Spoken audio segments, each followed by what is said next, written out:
Welcome everybody to the Dream Bookers Podcast, episode 3, where in WWE they don't know what the hell they're doing, but we do know what we're doing. So we're going to try and make this great today.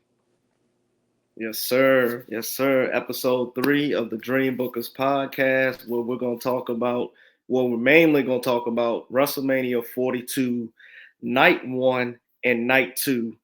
Pretty much, Rob, the match card has... Let me say this real quick, too. After WrestleMania, you guys do not understand what kind of dream booking we're going to be doing at WrestleMania. Because we're going to have a whole year. And I feel like we're going to break down what should be a Mania in Saudi Arabia. But, yeah. But going back to what I was saying, Drip, by the way. Lord have mercy. We have the Night 1 and Night 2 match cards already set in stone. I don't think we have the match order yet, so we're gonna briefly harp on each match individually.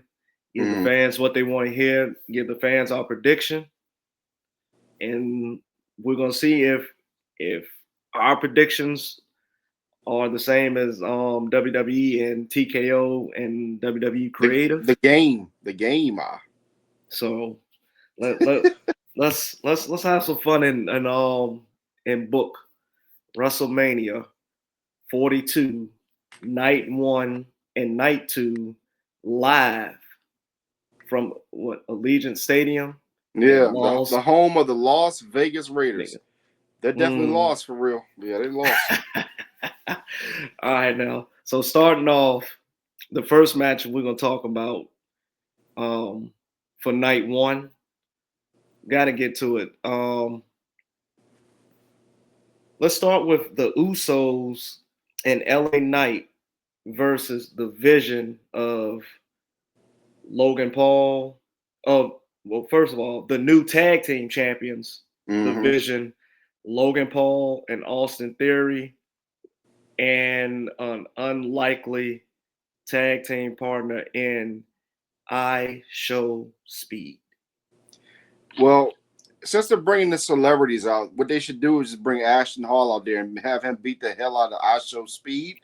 Just have him come out there with a Saratoga. Come out there with a Saratoga and bow right inside. No. But no, this match for me, what do you build from it? What do you do that makes it go past WrestleMania? Because you know I Show Speed is not going to be there long term. You know that the Usos will be there. You know that LA Knight will be there. For me, what I've been looking at and what I've been analyzing with this whole thing, I think we get an LA Knight turn. I think LA Knight joins the Vision and becomes the leader of the Vision. And then on this quest, you put him in position to possibly challenge for a world title soon, whatever. I don't know. But I feel a heel turn coming. I feel the LA Knight, if you want to shock the people, LA Knight turns heel. But the thing is, even if you turn him heel, people are still going to cheer for him. Yeah.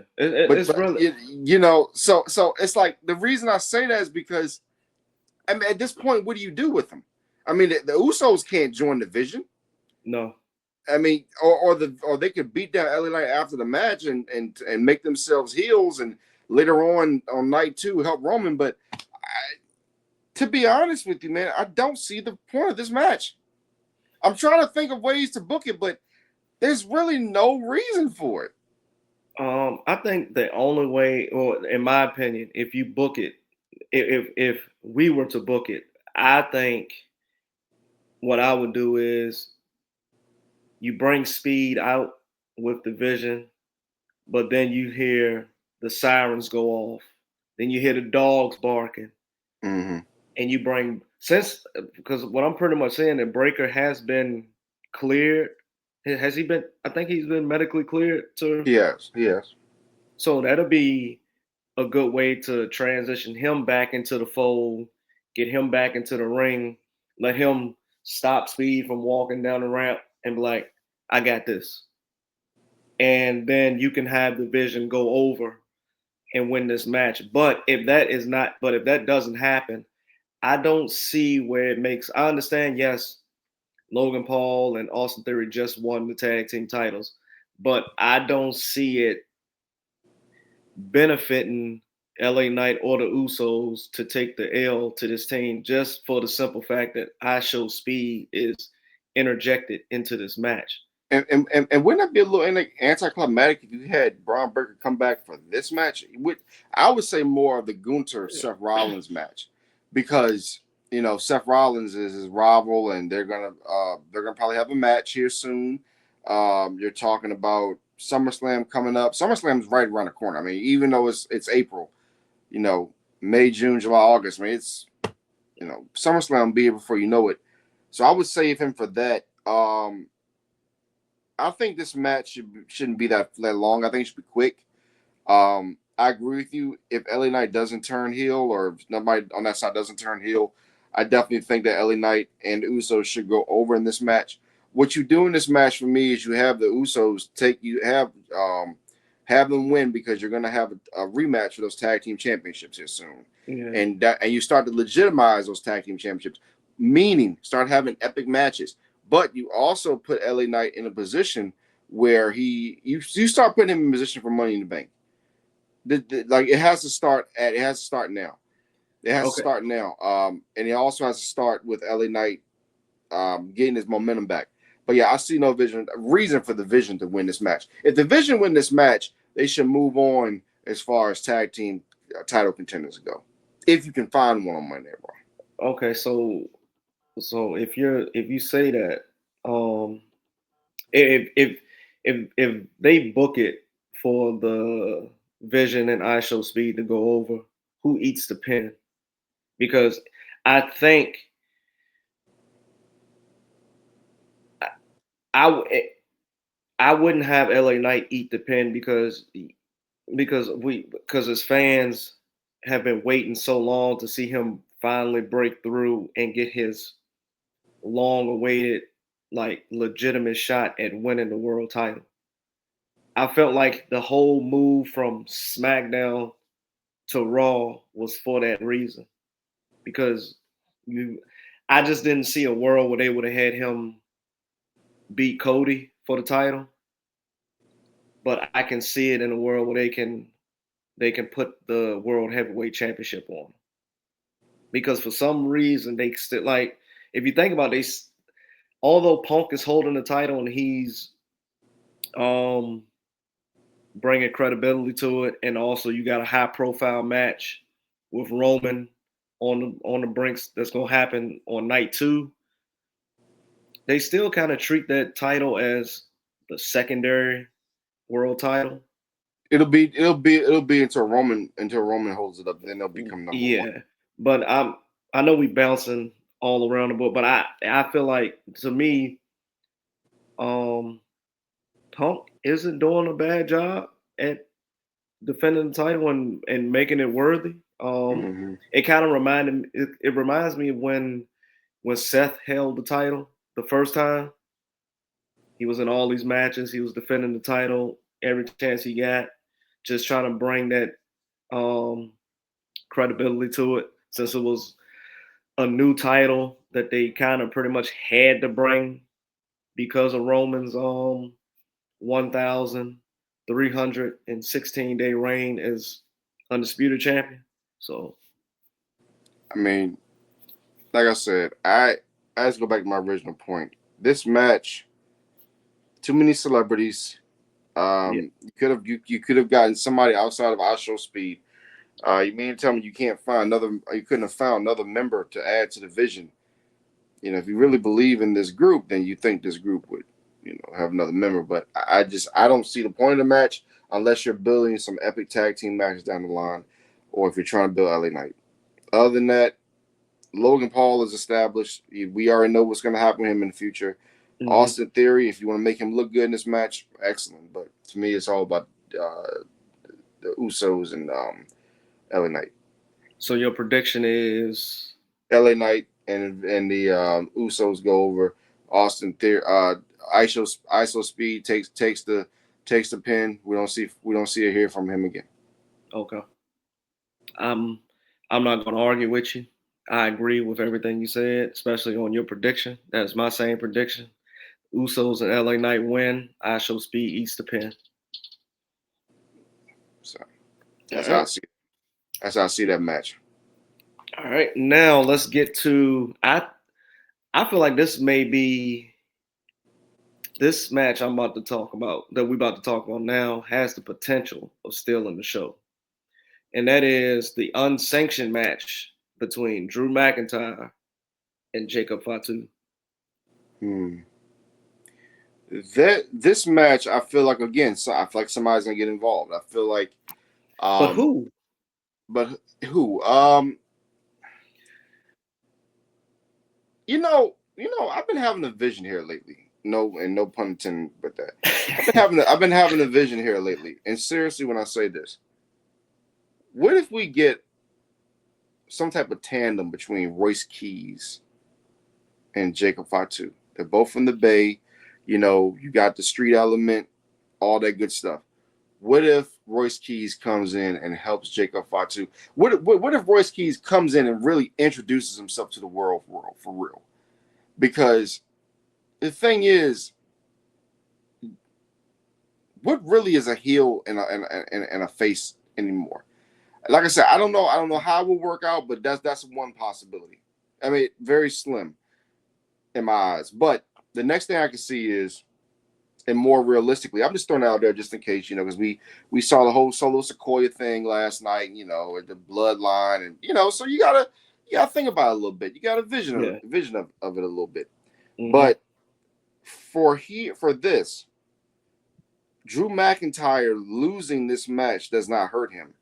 Jacob Fatu losing this match clean hurts him big time. Yeah. Because where's the werewolf? Where's the crazy man? Where's the man that first came to WWE and scared the living hell out of everybody? It's kind of gone away a little bit because how he's been booked, how he was gone for a while.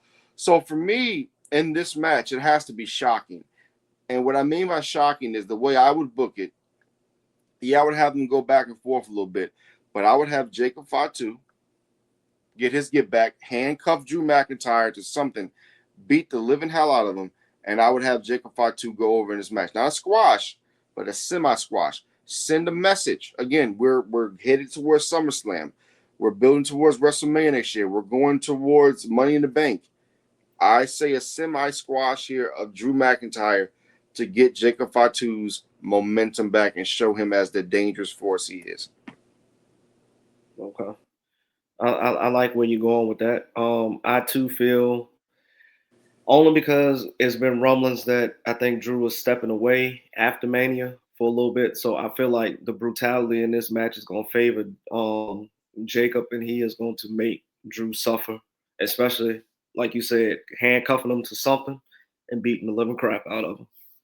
And when Drew McIntyre, if he does leave and comes back, he needs to go to Raw. He needs to go to Monday Night Raw. He's done everything he can on SmackDown. He needs to go to Raw, and he needs to bring that heel bravado over there, because whether they want to admit it or not, I want to see more of a program. I want to see more of him in Punk. I want to see more of it. I do. I just do. I want to see more of it. I want to see another match or two. I just do. I just, for some reason, I do. So, and then let Jacob Fatu stay on SmackDown, and eventually he either goes after, because they already planted the seed's been planted for either Cody Rhodes or Randy Orton. Jacob Fatu with that World Championship, I think, is something we can see in the future. But you got to start planting those seeds. Because really, and another thing about this unsanctioned match that I wish they would have done, this match really, X should be number one contenders match. If they really want to spice up, this match should be the number one contenders match for the World Heavyweight for WWE Championship. Because if you're telling me that Cody Rhodes loses the match and gets three chances at the title after this, then it's borderline boredom. It's borderline insanity, and this match should be the number one contenders match for the championship. If you think about it, what they've been doing over the last couple of months, who's been embroiled in the championship? There are rumors of a three-way. So if you want to really make this intriguing, yes, unsanctioned, but it's for the number one contendership. That would make it so much better. But again, I don't book this thing in real life. So let's just say, I feel like this match could lead to a number one contendership. Let's just say Jacob Fatu does go over, which we both pretty much assuming that he is. He goes over, he wins. Um, if I'm WWE, I don't book him in Money in the Bank. I let him, because I'm going off of Randy getting number 15 Mm-hmm. and carrying it through the summer. Let Jacob Fatu steamroll Cody at one of these PLEs, maybe Money in the Bank, to determine the number one contender, and have Jacob Fatu go over and challenge Orton at SummerSlam. Because if you do this right and you book, if you can book this right, Well, you you gotta you remember. Well, look, you gotta remember though. Money in the Bank, for some reason, they booked it after SummerSlam this year. It's gonna be in New Orleans, and it's gonna be in New Orleans in September. Yeah, for some odd reason, they switched it up. They put Money okay. in the Bank in New Orleans after SummerSlam, which makes absolutely no sense whatsoever. But hey. Well, I know at some point if Cody does lose to Orton at Mania, at some point he is going to get a his rematch, and I feel like he loses the rematch, and then somewhere he's going to try to talk his way into another chance. Maybe Orton doesn't win clean in either match, so Cody has a gripe, and He's gonna put his face. He's gonna put his face in Paul Levesque's ass cheeks. so As what's his name said last night. so I like I said, if they book this correctly, this could be the summer of Jacob Fatu, with Mania being the reintroduction of the Samoan werewolf. And he just Now, goes on a crazy run from Mania until SummerSlam. now let me ask you this: because it's unsanctioned, there are no pins in this match, right? It's just only by No, stoppage. It's I, only by stoppage. I, well, no, I feel like it is a pin because when Triple H and Shawn had their unsanctioned match that year at SummerSlam, Shawn won by getting the pin. So So yeah. it's I feel like unsanctioned is more of a brutal way to say no DQ because they are letting anything fly. I mean, All they right. let anything fly and no DQ, but like it's more intense in an unsanctioned match. So what makes more sense to make Jacob Fatu look like a complete crazy man again? I would say have Like Drew McIntyre. he has to steamroll everybody in his path on the way to Yeah, SummerSlam. He exactly. has to. But in this match, I would say hit Jacob Fatu with a car. Hit him with a car, like Drew McIntyre, and that's what I'm saying, like semi squashing away, because no matter what Drew throws at him, and I think they started planting the seeds for that on SmackDown. Even though he was bleeding, he kept getting up, he kept coming. So you would hit Jacob Fatu with a car, something like that. He still gets up. Drew is like, "What the hell? What the bloody hell am I supposed to do, Mike?" And he just keeps coming at him. He keeps coming at him. Hey, So look, I got a question real quick. What yeah. I know I wasn't the only one to notice, but every time he handcuffed his other wrist, how did Jacob kept popping out of that handcuff? One hand was handcuffed, the other one seemed like he couldn't get it cuffed because Yeah. every time his arms would come off of the ring post, his hand was uncuffed.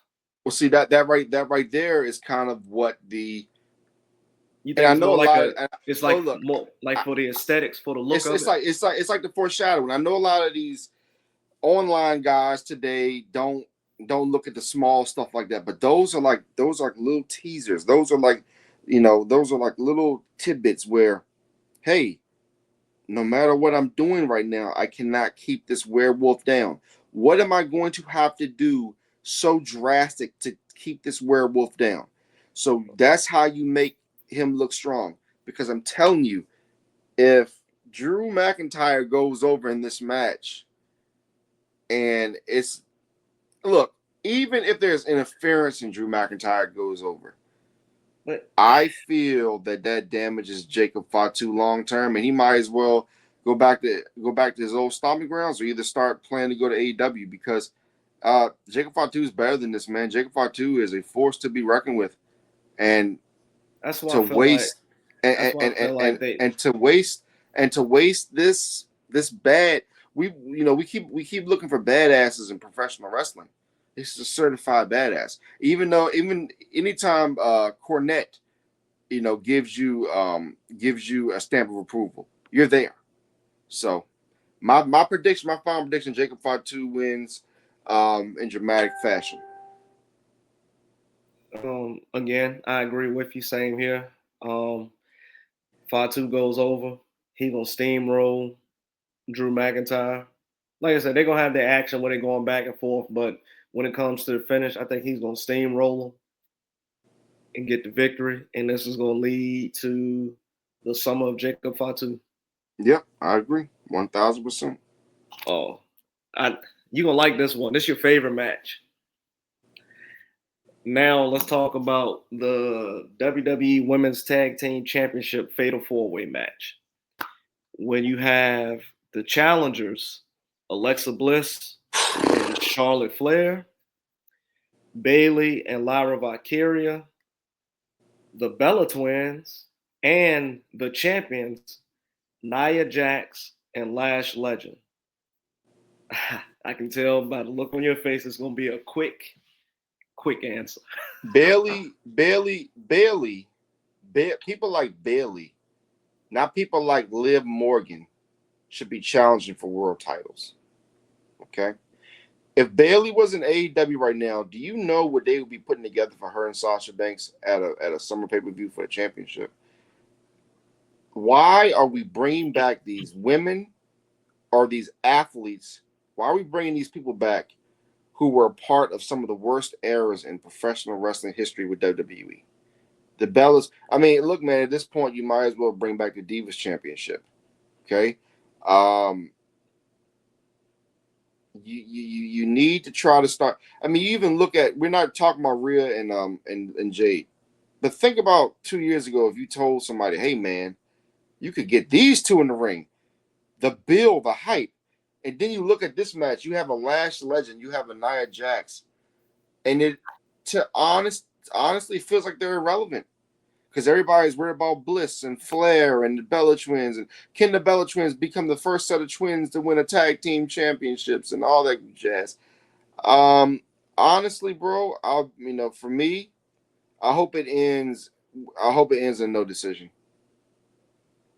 Well, like I just don't. I it's a just fatal because 4-way, so they're gonna have to have a winner, and it's Mania. They are not gonna let that go to a no no, no, contest. no, no, no, no, no, no, no, no. I hope it ends in no decision.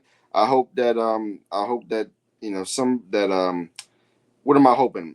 Hoping that Bianca Belair. You know what I really hope that happens? I hope Bianca Belair comes out there and kicks everybody's ass and says I'm back. That would be beautiful. And then the match ends. That's what I want to happen. Yeah, that's what I want to happen. Because technically, who never lost the tag team championships? But True. she's not going for it. It's just the point of it. I can't with this match, man. I just can't. I'm sorry. I can't. Well, all right. Well, I'm gonna help you out. This match, I feel like, in my opinion, if I was booking this, I would book Nia Jax and Lash Legend to steamroll everybody, to retain the titles and to have a dominant run as tag champions, to eventually lead to where they do lose the titles and there's a split, and then we get a clash of the titans between Nia Jax and Lash Legend at some point, because Lash Legend is she's a legit star on the rise. She You is know, like it's like the fans, they love her. They and she does work in the ring. She is good, and she she's a future women's champion. I mean, I get it, but what I'm saying is that the way they're positioning this match they're positioning like this is for the casual fan. Oh, look, it's the Bella Twins. Oh, look, it's Charlotte Flair, the daughter of Ric Flair. Oh, look, it's Bailey. But it doesn't feel like that the champs are really getting their just due. Now, I will say this in your defense. The way this does become interesting is, let's say that they do go in there and they steamroll them. The ultimate statement, in my opinion, as we were talking about people leaving the bit like Astro Speed, if I'm WWE, I have Lash Legend take out both Bella Twins and stack them and pin them. They'll never be heard from ever again. Everyone will be happy. That's how you get the Bella Twins to go away, and that's how you introduce the world to Lash Legend. And here's the thing. Here's the thing. Not only do you have you have a return to favor type thing, you have Trick Williams come out and congratulate her. But then when Trick win, well, we'll get into that later. When Trick wins the championship, you have her come out as well, and that's how you introduce the world to the new power couple. And then that's when you start taking off. But now, yeah, I agree with you. Have Lash Legend squash up the Bella Twins, pin them both, and have them go along their merry way. We'll never hear from them ever again. All right. So let's talk about the women's IC championship match between champion AJ Lee versus challenger Becky Lynch. You want me to go, or you want to go first? Get this title off AJ Lee as quickly as possible. Okay. Have Becky Lynch win the title. Okay. Have her go to SummerSlam. Have Becky Lynch hold the title to SummerSlam. Becky Lynch holds an open challenge. Out comes Sol Ruka. Sol Ruka wins Women's Intercontinental Championship. Boom. Okay. All right. Well, I see it as I don't think I'm kind of 50-50 because I look at it like this is AJ Lee's first Mania in 10 plus years. Yeah. But then Becky has taken 2 L's to AJ Lee. So what does that? So what does that mean? She's not losing a third time. Yeah, I don't see her losing 3 in a row. I mean, but we did see Seth lose to Cody 3-4 times in a row when Cody first came back. Yeah, but the circumstances here are totally different. I mean, true. Well, it is. I mean, because they had to build Cody up to be believable as a viable threat and challenge to Roman. But he was only believable. Because of Roman. Roman made him believable. The Rock made him believable after he got away from those guys. Yeah, but true. But he had to put the work in. He had to go through Seth, and Seth. If you think about Seth, I'm not gonna call him a gatekeeper or anything like that, but he's the workhorse. He's the one that if you want to like introduce someone new to the main event scene, you got to put him through Seth. You got to put him through the ringer. You got to let him get him and Seth get, because I don't really see anybody other than. Don't forget they fed Brock Lesnar and him on a silver platter as well.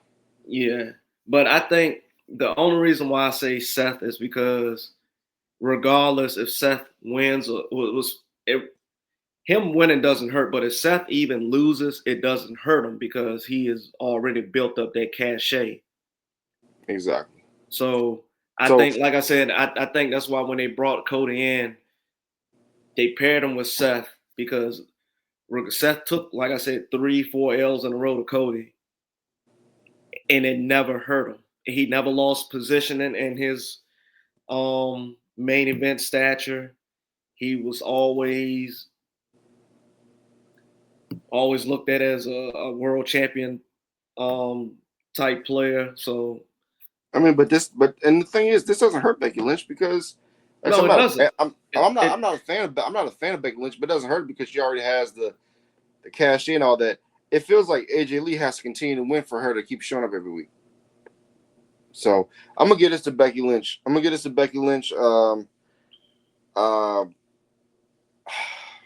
I want to give it to Becky, but like I said, I'm gonna play devil's advocate, and just because it's AJ Lee's first Mania in like 10 plus years, for the nostalgic, for the fans, I'm gonna go with AJ Lee. All right, so we're separate on that one. So Yeah. I got Becky Lynch. I never pick Becky Lynch to win anything, but I will be honest with you. This could be a bathroom break. Ah, ah. All right. Now let's get to another potential show stealer match of the night. Seth freaking Rollins versus Gunther. When I when I first saw this, I was like, why? It doesn't make sense. You already know why. But It as makes sense now. like, yeah, it's making sense now. Because it's pretty much setting up not Seth but Gunther to get that favor back to challenge Brock in his retirement match. That's the only thing I'm taking from that. Because if you look at the interaction between him and Heyman on Monday, I mean, not, well, the other Monday, he pretty much said, "You owe me a favor." And I think that's going to be the favor because they already talking about Brock. And if you set it up the correct way, Gunther could be like, "Well, you had open challenge. You should have just chosen me." And then that's how you build it. And if Brock is coming off a loss, Brock is down at that time. So why not kick a man while he's down? Kick a man while he's down even more. True. And in that sense, that's how you can set it up for SummerSlam. And you can book this thing out months in advance. You can book this thing out months in advance. Obafemi can be the breaking point for Brock Lesnar where he loses, not only loses but gets dominated. Yeah. You know what I'm saying? So that's how that was set up, the whole Gunther versus Brock. So do you think? All right, I know we jumping again, but do you think if Brock takes the L, this sets up like him doubting? Well, like him like, all right, maybe it's time for me to step away and retire. Yeah, Like, definitely. okay. Yeah. All right. So your prediction for this match? I have Gunther winning the match with Braun Breaker come back and spearing Seth Rollins, and Gunther becoming a somewhat member of the Vision. Okay. Do I like it? No, but do I think that but we gotta think the last time Gunther was really that guy dominant in a sense was when he had Imperium around him. We're being honest here. I'm gonna go Gunther because he's lost his last two Mania matches. The one to Sammy for the IC title, and then the loss to Jay for the world title. So I just don't see. I don't see Gunther taking 3 losses in a row at Mania. So I'm going Gunther, and I'm in agreement with you about Braun Breaker causing a distraction, or maybe even sparing the shit out of Seth Rollins with the Yeah, referee. because like I said, Braun Breaker showing up earlier for that tag team match, that fatal that 3-man tag on each side is a little bit of a waste of time in my opinion. Okay. This right here is what it's all about, the payoff. And you can have Braun Breaker against Seth for months, and it wouldn't make anybody upset.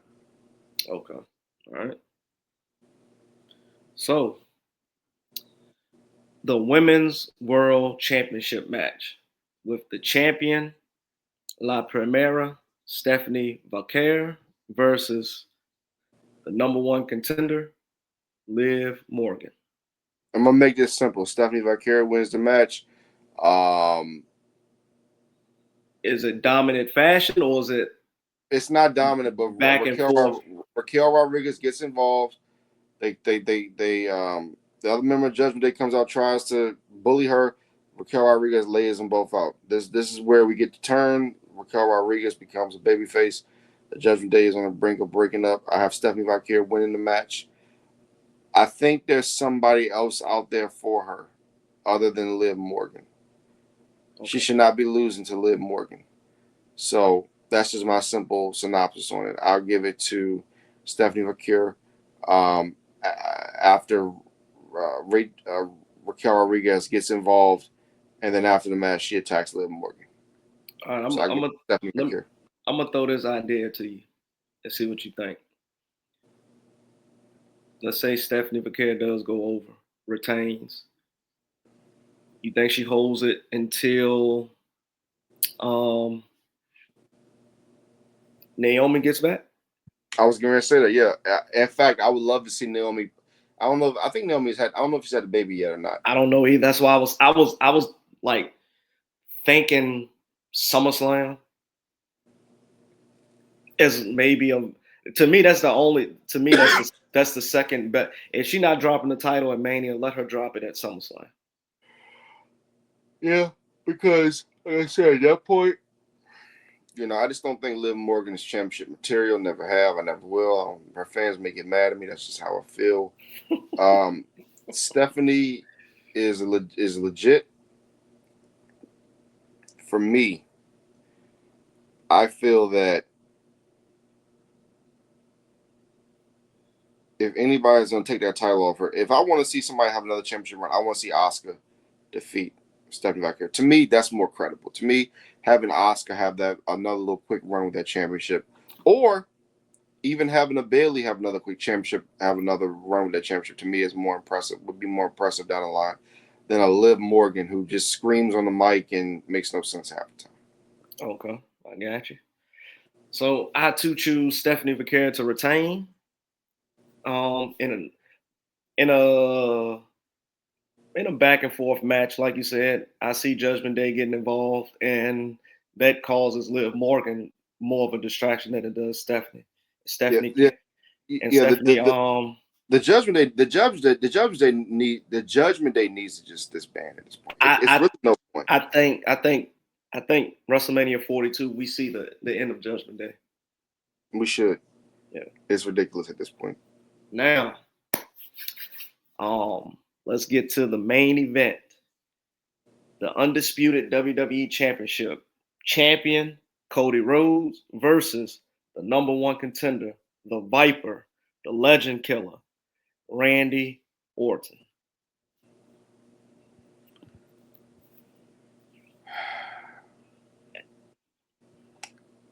Randy Orton should win this match.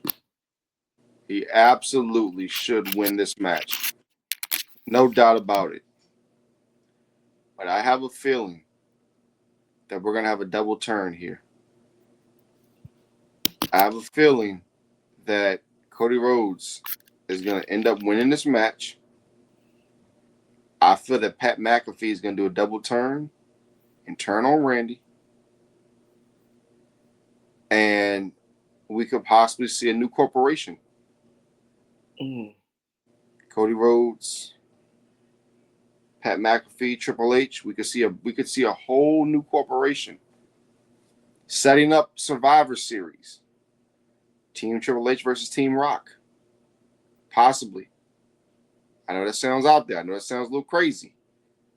But what have we been hearing behind the scenes? It's Triple H versus The Rock. It's The Rock versus this idea, that idea. Why not try to set up something in the future or some type of rivalry? Make this interesting. Make this whole thing interesting. Because right now it's not interesting. Just throwing stuff out there. Not saying that's going to happen. Just saying. What if there's a double turn and Pat McAfee this whole time was really on Cody Rhodes' side? Cody Rhodes wins the championship, retains the championship. He gets booed out the door. And then what does Cody Rhodes? Oh, and then what does Cody Rhodes do?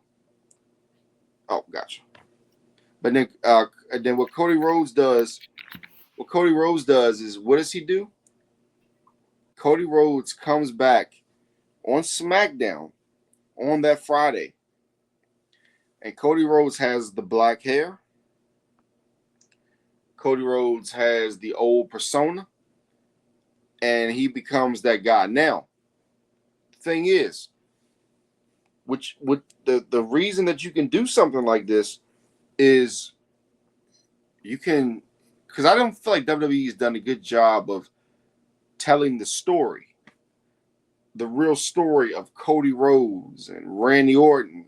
So what you could do is, instead of having, because see, a lot of times people don't see that you're planting the seeds for something. Why have Randy Orton and Cody Rhodes go back into the past when this is not the real Cody Rhodes that Randy Orton knows? He knows the black hair Cody Rhodes. He knows the Cody Rhodes that was a little more ruthless. He knows the Cody Rhodes that just didn't give a care, wasn't wearing the suits, wasn't, doing this and doing that. So if people are really paying attention, what if we get that double turn where Randy Orton is now the face after this? Cody Rhodes is the heel with the black hair. And then after that, Cody Rhodes sees the real Randy Orton sees the real Cody Rhodes, brings it out of him, and then that's when we get the story. That's when we can get the next 2 pay-per-views. The next Backlash, you can have Cody Rhodes go over on Randy Orton. Then that's when Randy Orton will win. Because what I'm saying is basically this. You can't bring up the past if Cody Rhodes has changed. You got to bring out the old Cody Rhodes, black hair, chauvinist, doesn't care about the fans. So this is how you turn this. In my opinion. All right.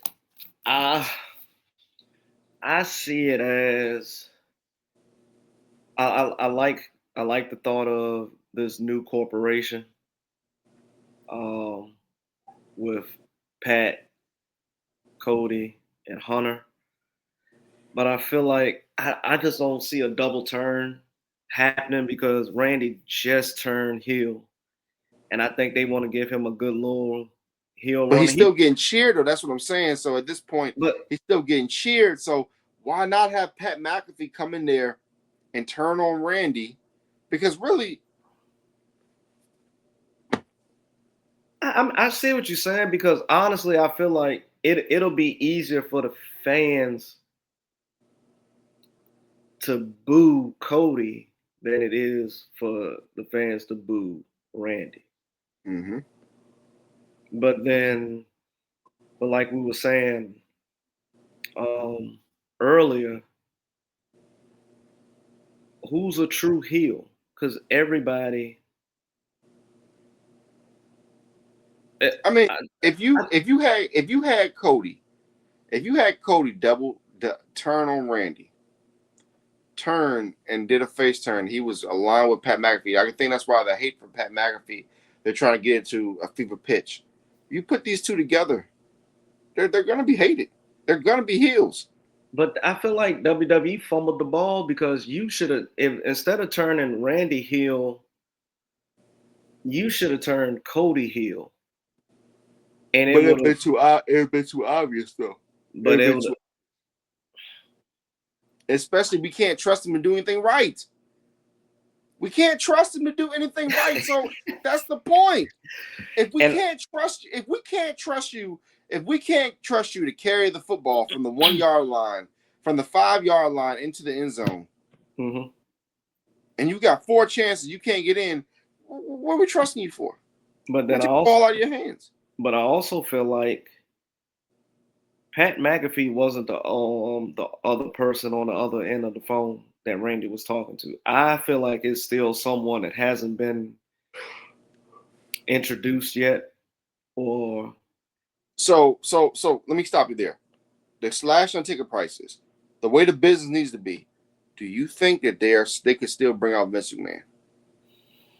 They can still bring out either Vince or Shane and make it so like, oh my God. And here's the thing. You could use Shane.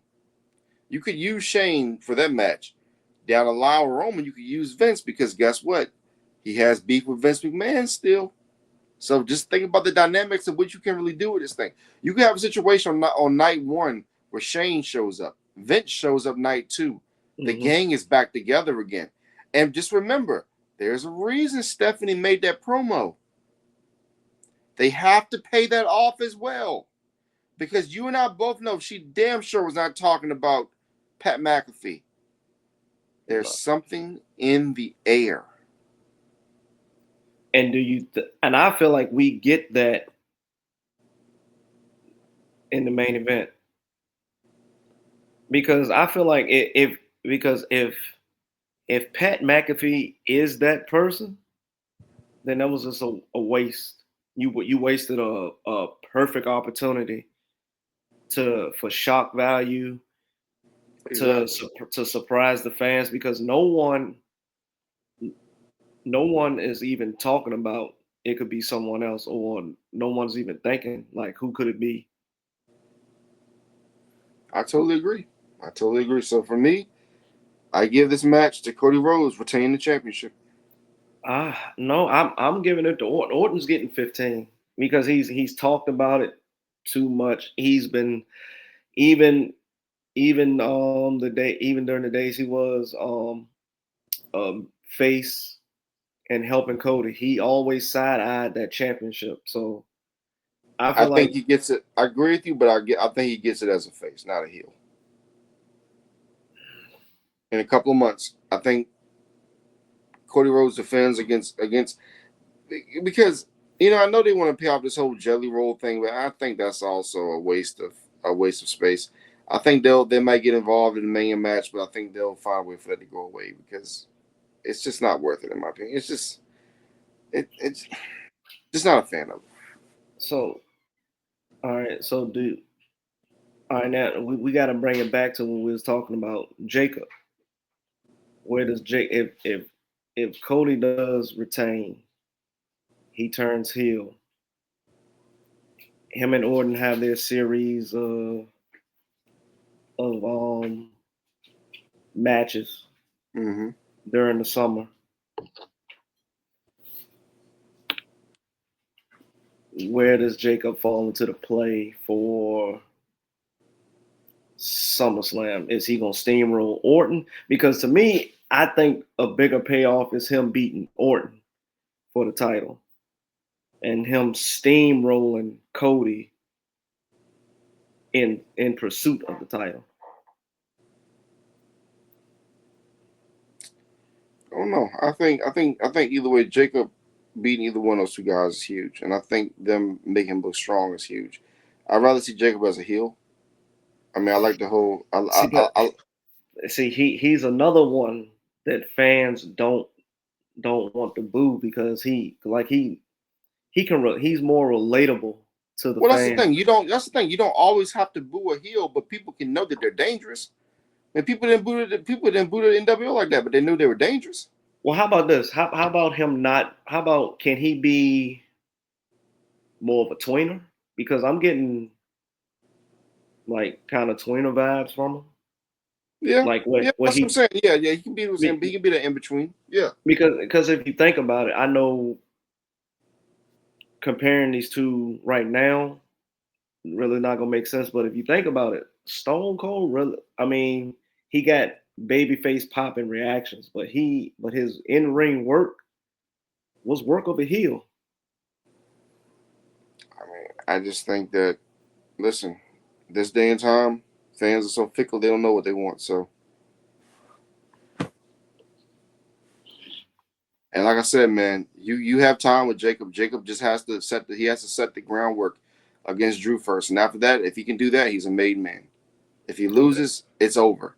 But if he beats Drew and he does it the right way, he's a made man.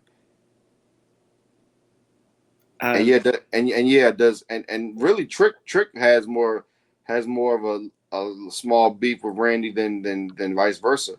So down the line, because Trick's gonna win that championship eventually, even if he's United States champion, he's gonna win that title eventually. So and eventually, I think because we saw a match between Jacob and Trick that I think got hit with DQ. That's a match we want to see down in the future. And he's still got Obafemi on that brand too. So it's a lot of possibilities. They just have to do it right. And I think if they follow my formula, Cody Rhodes wins again at Backlash, and Orton wins. I think that's the best way to go. so you picking Cody for I'm picking Cody to win. I'll retain the championship with help from Pat McAfee and possibly others. Okay. I'm gonna go Orton, for the same reasons, getting outside interference, but from someone that hasn't been mentioned in this storyline at all. So I got Orton getting number 15. All right, so that's a wrap for night one. Let's ready to take on night two. Yes. You get yeah.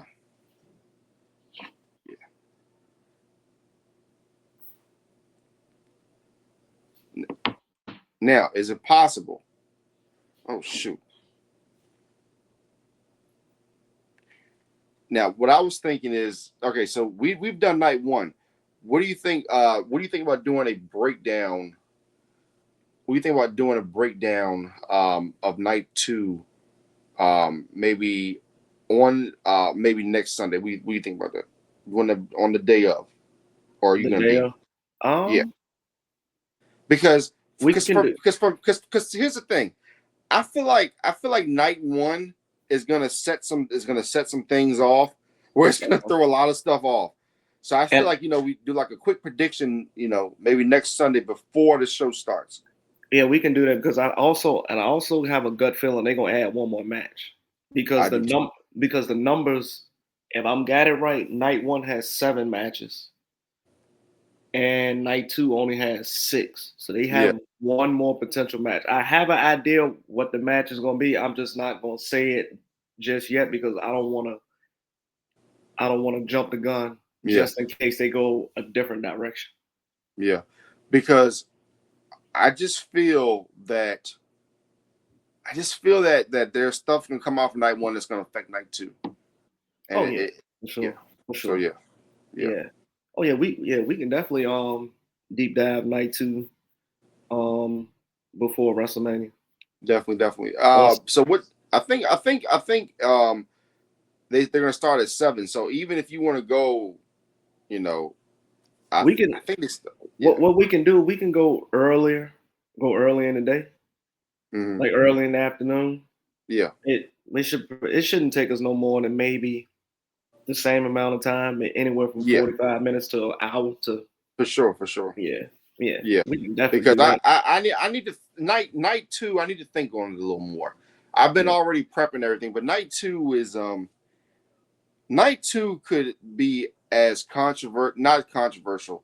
It could be as consequential Yeah, as some because I W. feel like Yeah, night two is gonna night one is gonna set the tone for Mania, but yeah, night two is gonna set the tone for the next year.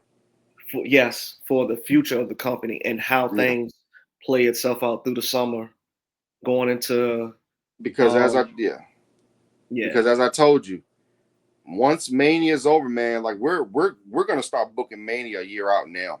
Like yeah, what we see, our visions, all that stuff. That's what you should see during this Mania. If you don't see it during this Mania, man, they're in trouble. But also, I'm gonna have to forewarn you, X. I got some theories, man. I'm with it. I got I'm some with it. theories, and it involves WWE becoming the next WCW In a good way or a bad way. in a bad way. Ah, Remember, TKO was $3 billion. As our guy Bobby Monsoon would say, they're $3 billion in debt. $3 billion in debt. In debt. oh man. Join the Pirates in the chat. Oh my God. Between him and C-Jax, man. Oh God. Jesus Christ. Between him and C-Jax, man, it is hilarious. It's hilarious. I Oh don't know if man. you see I don't know if you watch Bobby Monsoon or C-Jax. I mean, they ain't got nothing on us, but they're funny. Okay, I They're got you. funny. I'm gonna have to They, check ain't- them they, ain't- out. they ain't got nothing on us, on Oh the no. Dream Bookers. Oh But no. they Oh all no. right. I Yep. got you. I got you. Yeah, I'm gonna check them out. I'm gonna check them out. for sure. I'm gonna send you the links. But yeah, but look, ladies and gentlemen, here's the thing. We booked night one for you, but we got to get out of here. We're Yeah. gonna see you guys next week here on the Dream Books book podcast for episode 4. And just remember one thing: suck it. And book it. Book it. On 3. Hey, look, we hit on 3. 1, 2, 3. Book it. Because you ain't booking with the dream bookers. You're just booking like H. Wow. You're booking like H. And it ain't nothing. It ain't nothing but A. And what is the similarity between H and DX? It's ass. H is booking his ass. Well, man. Oh man. Well, Rob, I appreciate your time for that, man. Yes, sir. Yes, sir. Appreciate it. Yeah, we just knocked out episode 3. Stay tuned. We're gonna get you episode 4 next week, where we're gonna highlight night 1, and we're gonna give you predictions and for night 2 and what it could look like for WWE on the horizon going into the summer and into WrestleMania 43 in Saudi. Yes, sir. All right, man. I'll catch you next week, X. I'll catch the world next week. We will see y'all next time. And remember, book it.